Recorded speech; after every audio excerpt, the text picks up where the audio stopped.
Yeah. Blackjack. Life is like a game of cards. It's not what you dealt, but how you play it. Yeah. Blackjack. To play each situation correctly. I remember they used to laugh at a brother. Welcome back, guys. Welcome back. It's your boy DELRAY, Richardson, platinum artist, platinum songwriter, Straight Game TV. Thank you for tuning in. I appreciate your time. Do me a favor, hit the thumbs up button, notification, subscribe to the channel if you haven't already, and tell a friend. Most importantly, though, if you want to be one of the first people notified when I drop some of this straight game, please do me a favor and hit the bell notification right below this video. I'm going to get right into it. I had a question posed to me based on the recent performance of, I believe it was a OVO Drake a type of deal over in Toronto, Canada. And it was Nicki Minaj, Lil Wayne, Drake, and a few other people who were under his umbrella. And overall, I would say the event was a success. But the question was posed to me is, number one, do you think Lil Wayne is the greatest rapper of all time, like Drake said? And number two, do you think that Drake could be even considered as great or greater than Tupac Shakur? And for both of those questions, I had to say no. And we got into a discussion about that, right? And in the end, this individual last night it was saw my point of view, and let's deal clearly with what it was that was trying to be argued. And number one, I'm gonna start with Drake. If you watched that performance the other night, and I had to watch it once the guy told me about it, because I really didn't know anything about that. I was more on to the Rock the Bells thing out there in New York, and you know, which was a stellar event. But I'm gonna show you how it all is interconnected, hip hop from that perspective. So I'm gonna deal with the Drake part. Drake could never be as great as Tupac, because Drake is still living. Number one. Number two, the impact that Tupac had overall on the music industry at that particular time, when you had to sell physical albums, right? Not downloads. And as you can see, even with the download thing, Tupac still makes a significant amount of money. His estate does each and every year. But let me remind people, when you talk about music and being able to sell it and being able to make money off of it, back in 94, 91, 92, or, you know, prior to when it was just streaming, Spotify and all these other platforms, right? You had to sell physical albums. Someone actually had to go to the store and pick your record up. It's different now. Now, the platforms and all of these other avenues in which you can stream music, it's different. So from that perspective, Tupac, when he came out with All Eyes on Me, which was a double album, right? He moved, all in all, like 5 million records in like 2 months, 3 months. I would say 3 months, 3 to 4 months, right? Which was a double album. So ultimately that was 10 million records sold, physical albums sold, right? And so when people like to compare, they say, well, you know, Drake's selling more, you know, Drake is more popular, and rightfully so. Drake is the man right now. You know what I mean? It's not nothing against Drake. Drake is who he is, and he's earned his spot in doing what he's done. But he's not a Tupac Shakur from that perspective. The impact that Tupac had on the game, the impact that he continues to still have, and even Drake is a fan of Tupac, if you will. I remember him getting, I believe, 2 charms made of Tupac, and also wearing the T-shirt that Tupac wore, and I believe it was above the rim. That when he was coaching, Drake had wore that to one of the Toronto Raptors games, right? So Drake is a fan of Tupac, but the question was posed to me because I get it, you know, new school guys or you know, they know and understand what they know and understand. But like I said, once again, if you were back during that time and you seen the effect that Tupac had on the game, it was a whole different ball game. And you're talking about all of the trouble that he had been into, also the controversy. All of those things were actually real situations, right? So now, not a beef with Meek Mill, they going at it, whatever, then, and so on and so forth. Not that that wasn't real, but it was just a different type of atmosphere, if you will, right? A lot of that tension was real based on situations that had happened between other people and so on and so forth. So that's why I say Drake could never be Tupac, because like I said, once again, Drake is still living. But Drake is going to be one of the biggest, if not the biggest rapper, not the best rapper, but the biggest rappers of all time, if you will. And so that's my reason for that. And so now we jump to the Lil Wayne question, and based on what Drake had said on stage, he said that Lil Wayne was the best rapper in the history of rap. Absolutely, positively not. I understand wanting to give accolades, but sometimes people go a little too far with it. And like I said, I'm not even going to deal with any current rappers, right? I'm just going to go KRS-One. I'm going to go Rakim. I'm going to go Big Daddy Kane. I'm going to go Kool G Rap. I'm going to go Nas, from that perspective, and not in that order. And then I'm going to go Melly Mel, right? So you got to understand, I understand what people want, but you have to study hip hop and to understand when people make statements like that, it's not to be taken literally. It's basically Drake's opinion, and he has a right to his opinion. You know what I mean?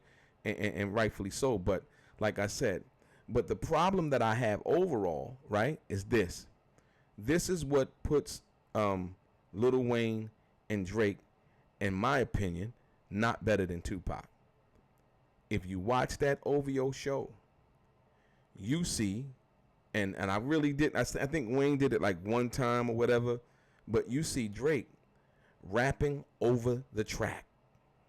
Once again, you see Drake rapping over the track. And when he stops rapping over the track continues to play. No. That's a no. That's a absolute positively no when you doing this hip hop thing. Go to a LL Cool J concert. Go to a Jadakiss concert, right?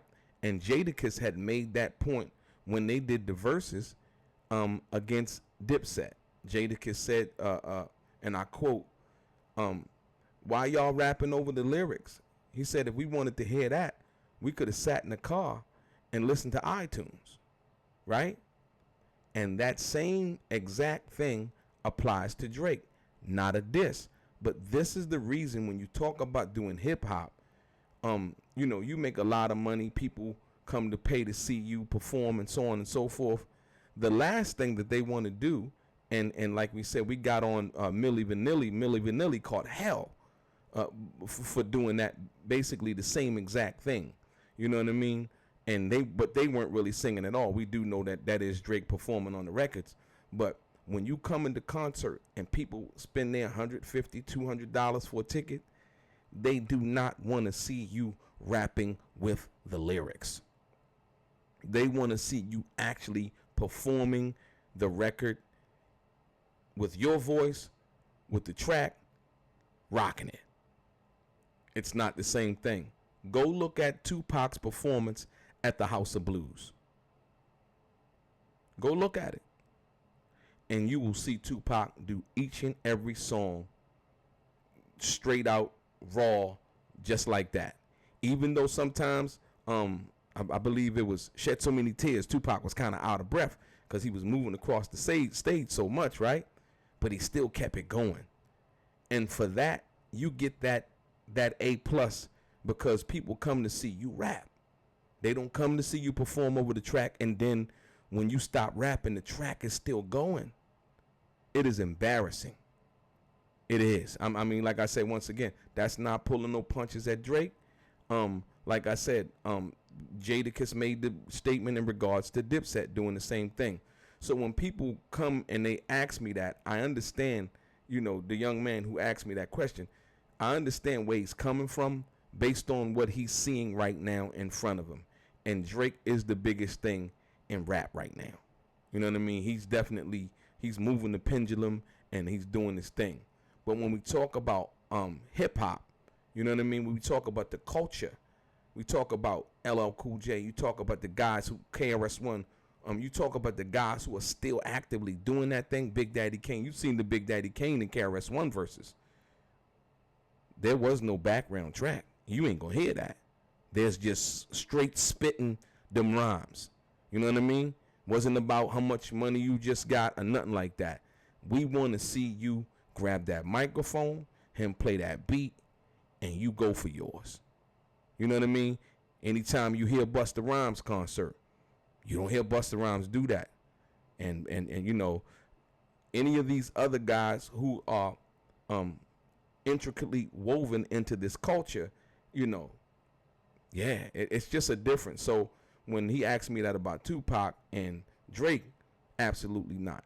And for those reasons that I just gave you, among others, right? Drake could never be better than Tupac from that perspective.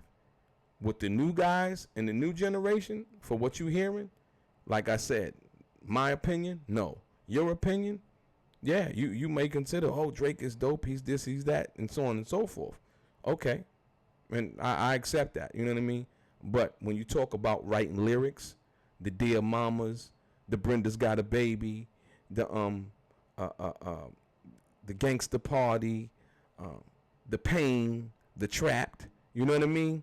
Tupac spoke to our cause, he spoke to our soul, he spoke to our struggle, right? And that's why he's still revered today. And so it's been often imitated, but rarely duplicated in regards to that. So, that was my I had to bring this conversation to you guys, and I want to hear what you have to say. But like I said, once again, when you do this hip hop thing and you get on the stage, you can't get on the stage and rap to the track. That's what they call like Milli Vanilli in it. You know what I mean? You got to get on there. You can have the hook on there, the chorus on there and all of that. That's cool. You know what I mean?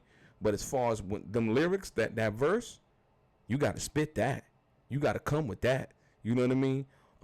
And like I said, the most awkward thing in the world is to hear somebody on stage rhyming or performing with the music like it is on the record, and they stop rapping for a minute, and the song, it actually keeps playing with the rap with it. It is so embarrassing. I mean, I'm embarrassed for Drake for seeing him do that. I'm like, yo, yeah, you getting paid all this money. They just gave you all this money, and you can't remember your rhymes enough to go on stage and actually just perform them live like you supposed to, like we come to understand and know it to be done from the greats. Go to a Rakim concert. Go to a KRS-One concert. You're going to hear them spit each and every lyric, and that's what they get paid to do. They get paid to remember their lyrics, right? That's why you go to see them. I don't want to hear the teacher on stage going to a tape that he pre-recorded earlier and him trying to go word for word for what's on that tape. I want to hear the teacher live and in person give us that speech or give us that rhyme or that song straight from his mouth, straight from his hip, straight from his heart. So for that reason, I say no. And the other question in regards to Lil Wayne, not even hardly. But I understand how Drake felt about that. But no. Go see KRS-One and perform, and then you'll understand what real hip hop is. Go see Rakim perform, you'll understand what real hip hop is. Go see LL Cool J perform live, and you will understand what real hip hop is. Your boy DELRAY, straight gang.